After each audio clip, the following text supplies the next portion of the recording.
Right, hello, Maestro. Trust you well, Brad. Let's have a look at you.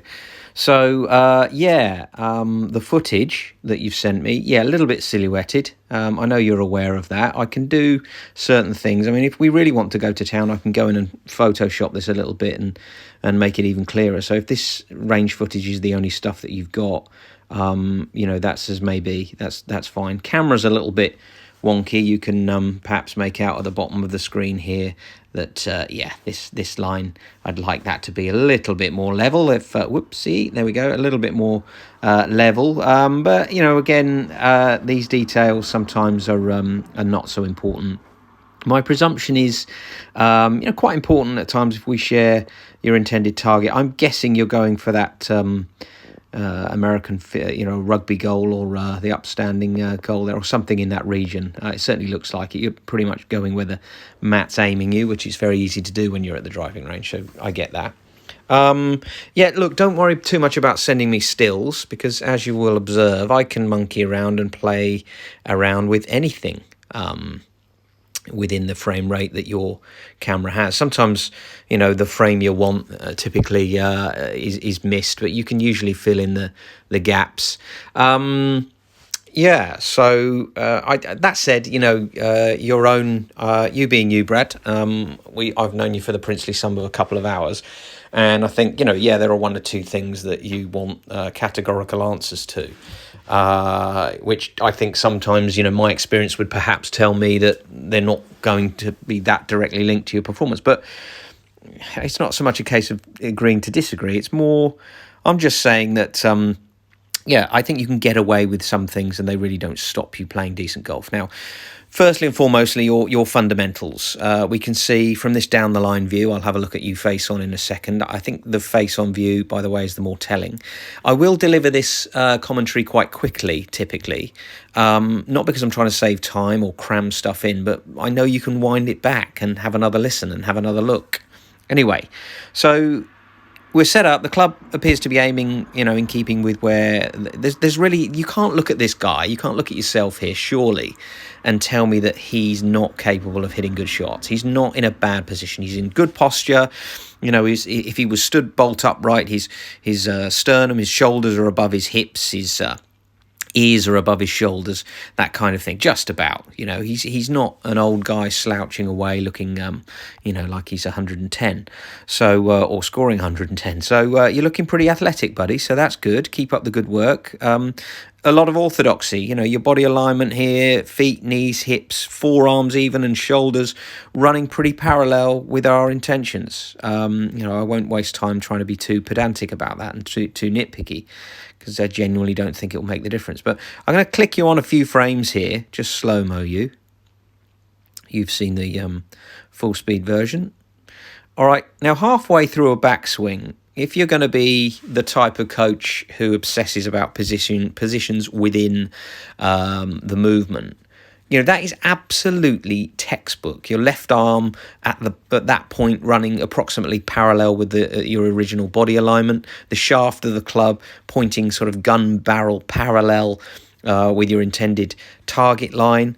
The face of the club around about, instead of sort of pointing directly up to 12 o'clock there, the face of the club's, I would characterize that in the order of sort of 1 o'clock really, which is massively orthodox.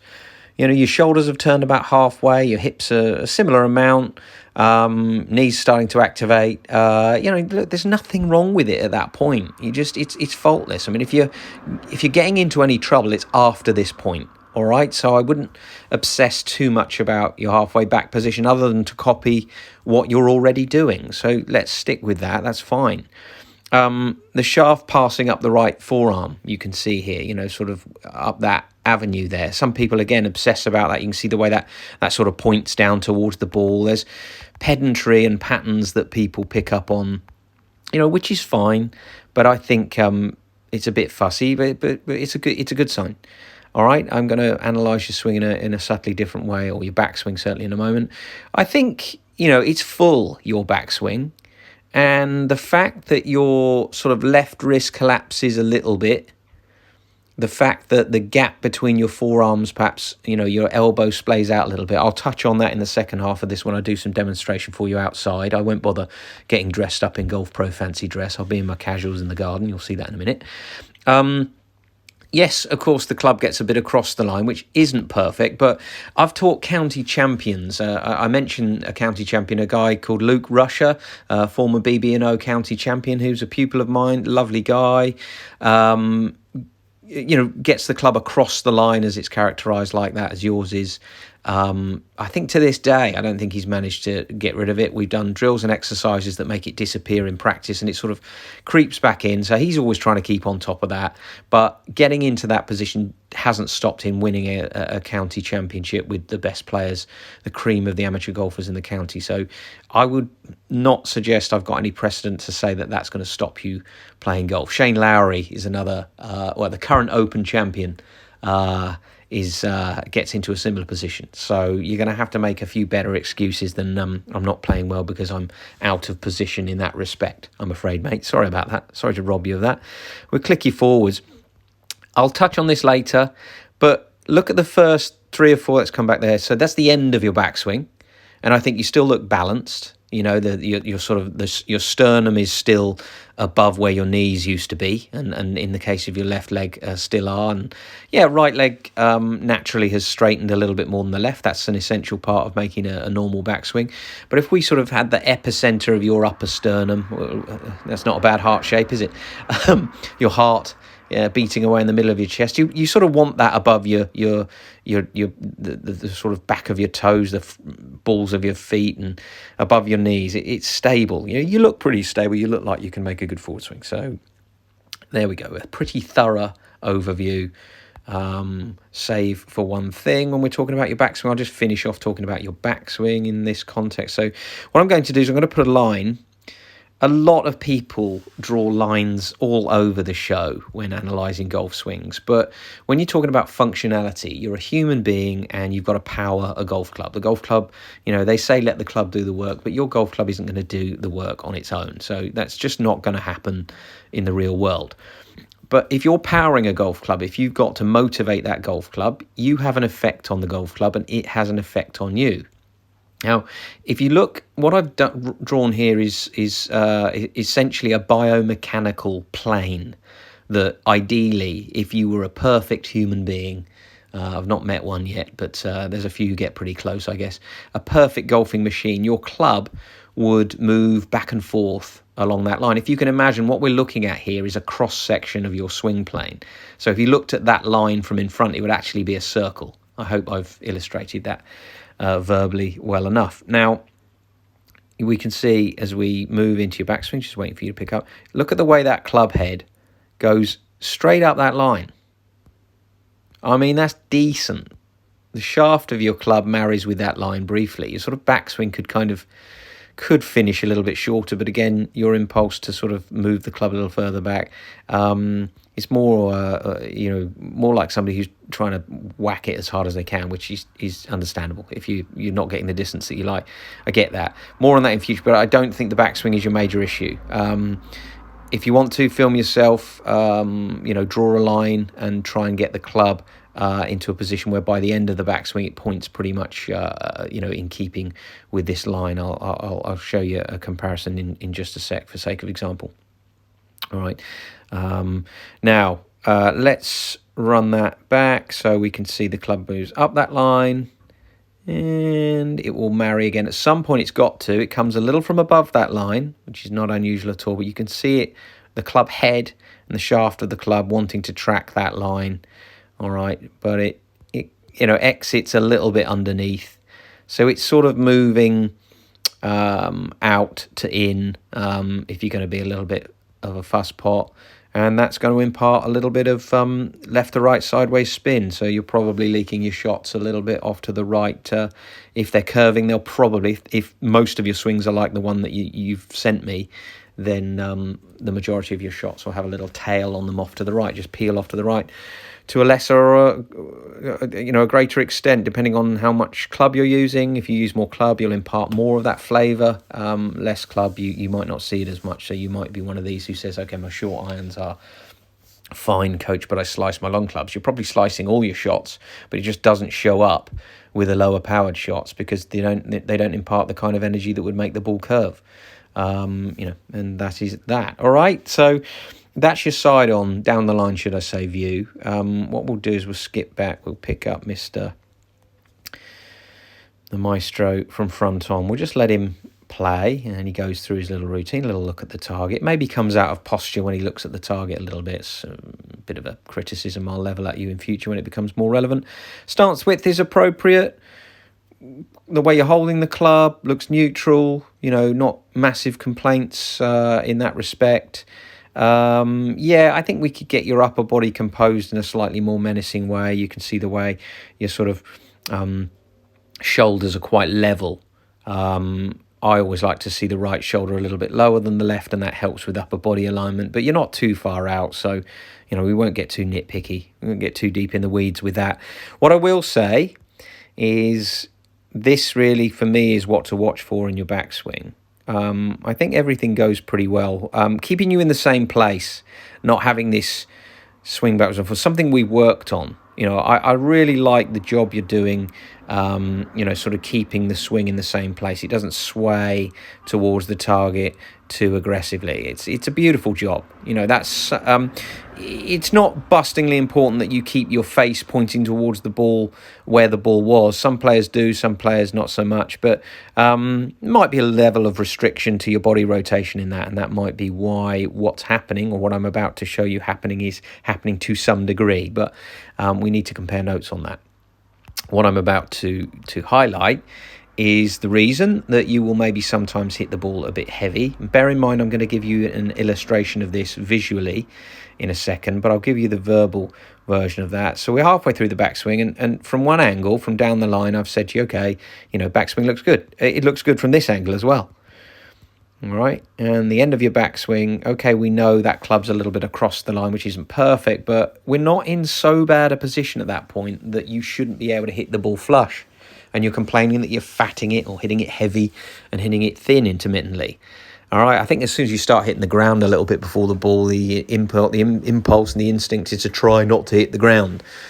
Similarly, if you're only nipping the top of the ball, to try to make sure you get under the ball is an impulse. So they're normal things, but I would downplay, employing those as instructions. They're not instructions. You've hit the ground before the ball. The club has encountered the ground before it's encountered the ball. Noted. I'll talk more about that when I'm outside. And the club sometimes only finds the top part of the ball. Fine. Well, the significant thing for us is what happens next. So I was about to touch on this with your down the line swing, but we'll do it with this swing because it's just as illustrative. So I'll click 1 frame, 2 frames, 3 frames, 4 frames, 5 frames. If you cover everything in orange, if you cover yourself from the hips up and click those 5 frames through, easy for me to say, your legs haven't done an awful lot. It's not like they're leading the show. What I think you're guilty of is, sort of inadvertently grabbing hold of the club and chucking it at the target. And the hallmark of that, before you've even got to the ball, you can see there is virtually a straight line between your left arm and the shaft of the club. All right. There's no angle here between the club and your left arm. All right. That's a result of an impetus, okay, or an intention. It may be a very subconscious one, but you're obviously trying to get the club to hit the ball. But in so doing, you've got the club is releasing early. Some people call it casting the club. Some people call it giving the club away. We'll come to it in a second. But what I'll do is, we'll just compare and come back to you there. We'll compare you at that point in the swing, there we go, with somebody else who looks pretty familiar to you, I hope, because it's going to be me. I only did these swings a couple of days ago, day before yesterday. I was out practicing, I was doing some filming for my website, and I thought I'd use Whoopsies, I've just moved you unintentionally. There we go. Let's leave you where you are. Let's click on to me. And this is V1 software, by the way. It's good. It's only about a fiver on an app, or a fiver an app. I think you might have to pay like 60 quid a year. I've got the sort of pro version, which is costs a few quid, but it's worth it for me, obviously, because I use it a lot.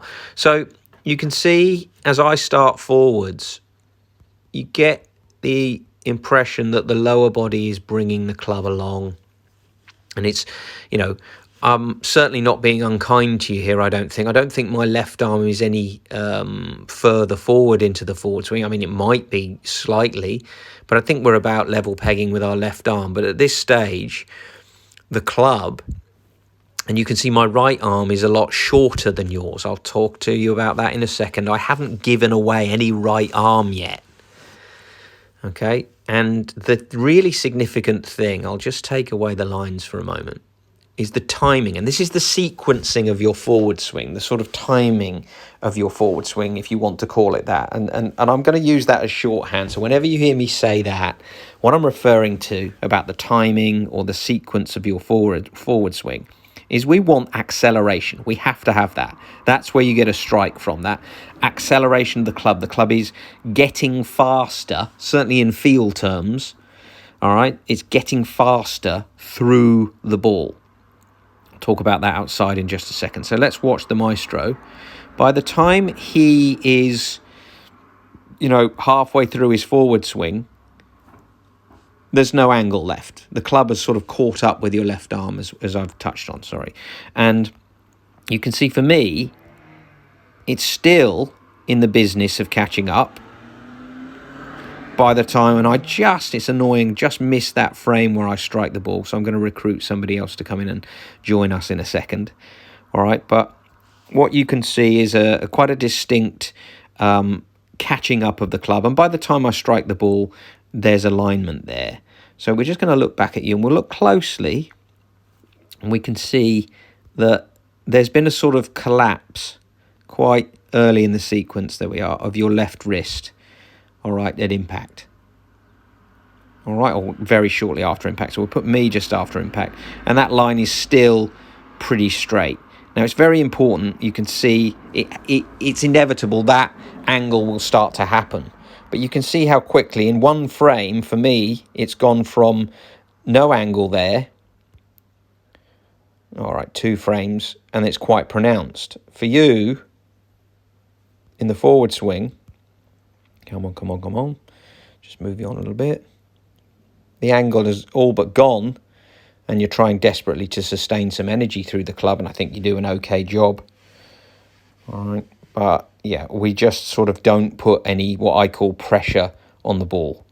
All right, and also we're susceptible to the club moving out of a sort of uniform orbit, so it comes out of orbit, and I'll touch on that when I'm outside for you.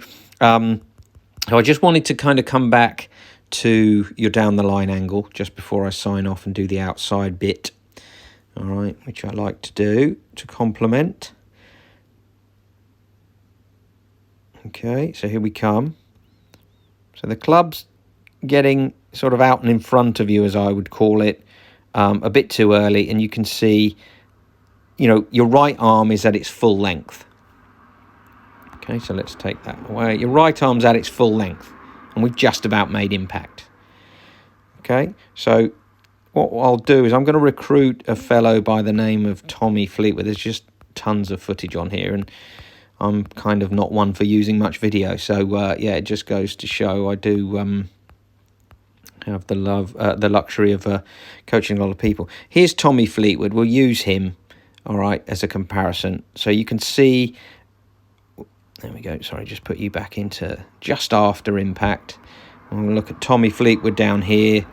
See the way his club moves up that line. See the way Tommy has a position where he's not as much across. I've got to be careful with Tommy here, because if that camera wasn't dead still, then some of the comparisons you make are maybe a little bit skewed. But the really important element that we need to see here, and you can see the way the club comes from underneath that line to the ball, and the reason for that is it's following him, it's catching up. I mean, this guy's one of the best ball strikers in the world. You know, look how much more of his left glute, his butt, you can see. His belt buckle is much more pointing towards the green he's aiming for. His right arm is nowhere near straight. His left arm is at full length, but his right arm isn't. And that's the big difference. So I'm going to illustrate that for you and explain why that's so important to you and why it is that you go, hit your shots a little bit heavy and a little bit powerlessly a bit too often. Again, there are ways and means of wriggling out of hitting the ball ground a bit before the ball. But for now, that's the illustration I want you to rewind and have a look at. And I want to give you a little bit of impetus to at least start moving in that direction. What isn't going to happen, because I can tell you I still work on it, what isn't going to happen is your impact conditions aren't going to look like Tommy Fleetwood's are right there as you observe. Anytime particularly soon. Impact is a fiendishly difficult thing to change, but the thankful thing about it is your golf ball will recognise that you're improving, and your golf shots will improve, and you'll feel that. But you might well look on the camera and not see massive difference. But if you're moving in the direction of the way Tommy Fleetwood looks and you're following the instructions I'm about to give you outside, what you're going to be able to do is that plateau you were talking about, just so you know that coach pays attention to what you tell me, that plateau you feel you've hit, you'll be moving on from that. All right, there's none of this business about getting worse before you get better. That's rubbish. If you're heading in the right direction, you're clear about that. You may not be very good at it at first, but you are moving in the right direction and you'll always be better for that. Okay, mate, that's the first part done. I'm going to head outside now and give you the visual version, the demonstration. Okay, so we're outside, Brad, and what I was describing with your front-on view, looking pretty good, faced on. Excuse the mess in the background, by the way. I haven't had much time to sort the garden out, but anyway, grab my clubs. From face on, Brad looks pretty good. Takes his backswing, he's still in pretty good shape. Okay, the club's a bit across, but looking at him down the line, that's because maybe there's a bit of separation between his forearms. Doesn't look quite as gross as a flying right elbow might sound, but yeah, that club shaft starts to look a bit across the line. Now, when that elbow comes out, you see this way rotation. Okay, so by the time you've reached the end of your backswing, we add that outward rotation. All right, now there's a little secret I want you to know about. This got your attention now, haven't I? This inward rotation is intriguing. Okay, if you imagine I'm holding a golf ball and there's a pond or a skipping stone, there's a pond over there I want to skip it across. Part of my throw, my instincts tell me, is I've got to, at some point, doesn't matter if I give it away on the way back, but at some point I've got to inwardly rotate my right arm. See the way it stays, kind of L-shaped, and I let go at the absolute peak of my power when my pressure, as I call it, is built up to the absolute maximum. So when that pressure builds, what I don't want to do is give my right arm away and then sort of half-heartedly let go of it a little bit later. It's sort of, the opportunity has been missed. So I'm primed, looking pretty good. Doesn't matter if my right arm's a little bit this way. On the way forwards, if I give my right arm away early, as I accused you of, the golfing version of that is, if I give the club away early, and you can see my left arm and club are coming through at the same speed, which really isn't fast enough to get your most penetrating shots, your most powerful pressurized, ball strikes, which you might hear if there are some proper players down at the driving range.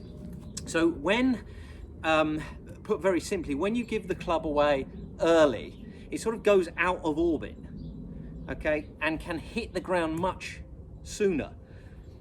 This is how good you are. You maybe hit the ground a little bit, a tiny bit, an inch, 2 inches, but it's catastrophic. It's destructive to the outcome, and I know it's frustrating and irritating. And I think a natural response for a golfer is to stand there and go, right, okay, I'm going to hit this one harder. And when you slow it down, okay, you starve the swing of power, and you're not going to hit it very far if you never find out how to deliver the most power your musculature is capable of. So your job, your drill, your exercise, inwardly rotate your right arm. You can even discard the golf club, but just twist inwards. I call it inwards. I suppose if you look at my thumb, it might be going outwards, but it feels to me inwards, in towards my body. It's not about sticking my arm to my upper sternum or anything like that, just inwardly rotate. You can see how easy that is. So most certainly the pit of your elbow will be looking up at the sky or out in front of you, depending on what your perspective is. All right, if you're here, pit of your elbow looks outwards or indeed upwards. Okay, so rotate that inwards. Practice this just quietly in a corner of your house somewhere. Keep that inward rotation, keep it in, keep it there, sustain it, hold it there. Swing to the end of your backswing. You'll find that your elbow will be, sort of, I suppose you could describe it as more tucked in, and it will have a really hard time if you keep this inward rotation. Again, don't dally away from the idea. I'm not talking about moving elbows towards hips. It self-regulates. It's not an ordeal with 20 different versions of it. Just inwardly rotate that forearm, swing to the end of your backswing. All right, you're essentially where you need to be at that point. When you start forwards, at all costs, do not give away your right arm. All right, if you give away your right arm, you're chucking the club into motion. My legs haven't done anything and my club's traveling forwards. It's the exact opposite. Maintain that inward rotation. All right, I can't move it forwards unless I start giving it away. So my lower body, the only way I can start my forward swing and look like the top players is if my lower body brings the club with me, and some call it a late hit, but I delay the giving away of my right arm until later. Now I can hold on to it too long and never fully prime and build up maximum pressure. Now, like a throw, if I don't ever let go of it, well, that's not right either. You got to let go at some point, absolutely. But if you're letting go too early, you're hemorrhaging power. If you're holding on too long, you're essentially hemorrhaging power also, or you're not building your power up to its fullest possible extent. So that inward, see the way that looks? In and out. In and out. It shouldn't be all gone at impact. It certainly shouldn't be all gone before impact. That's real. You're in real dire straits then. But holding on to it, you can see the way the club isn't being propelled. See my right arm straightening there? It isn't going early. So you're guilty of early extension or early giving away of that inward rotation of your right arm, outward rotating it. That's why the club gets over the top too soon and then comes back in sort of underneath you and exits a little bit underneath the swing plane, so you get a bit out to in. All right, hope that makes sense. A good drill to do. You can take a baseball swing, feel the way the mass of the club, it wants to make your right arm rotate that way. All right, it doesn't want to do that. That's not what gravity would do to the mass of the club. So inwards, and it comes from behind and underneath that swing plane, just like Tommy Fleetwood does. Wind this bit of footage back and watch the way that happens. So if you got to the end of your backswing, yeah, if you've gone a bit too much, you're already giving away too much right arm here. All right, give loads of it away on the way forwards, and we see the club hit the ground. Now, I would suggest you're probably thinning it because the rest of your body is trying to raise the bottom part of the swing up to avoid hitting the ground. I would keep it as simple as that. I think what's going to happen as soon as you figure out how it feels to sustain the inward rotation of that right arm and then to give it away at the right moment, your timing's going to be a different proposition. You're going to find that when the club does meet the ball, it's packing a lot more power. It's accelerating, it's getting faster. It's not spent. Okay? Inward rotation, rotate to the top, rotate your body to the top, inward rotation, sustain it, all right, and learn when to give it away. If your right arm feels like it's straight before or at the ball, it's too soon. If I was pushing the back of a motor car to try and help someone start it, I'd be building up so that I've got something left to push with. If I've given it all away and I'm pushing the back of the car here, you can see I'm not much help, am I? So I've got to organize my musculature so that at the moment I build up pressure, all right, it's the maximum that it can be. Okay, there are other drills, but I want the essence of that to be as simple as possible. Inward rotation of your right arm, rotate to the top, learn when to give it away. Hold on to it later, see what that feels like. You'll feel like you're probably holding it off too long. If you maybe slice a few shots off to the right because your club is not reaching squareness in time, fine. You know, it's just all part of the breaking of a few eggs to make the omelette the best omelette ever. This inward rotation to the top, give it away later. All right, you've got to give it away, but give it away much later. Okay, inward, sustain it, giving it away. Again, feeling like you've still got some right arm. Look at Tommy Fleetwood down the line at impact. You can see both his butt cheeks, and impact happens to his right. All right, and his right elbow is still very flexed because he sustained that flexed right arm to allow him to transmit energy through the club to the back of the ball. Milliseconds after, it's all gone, and rightly so. That's his intentions, but it's not gone here. It's not gone here. It's still there. Bang, impact is made, then it's gone. Okay, go get to work.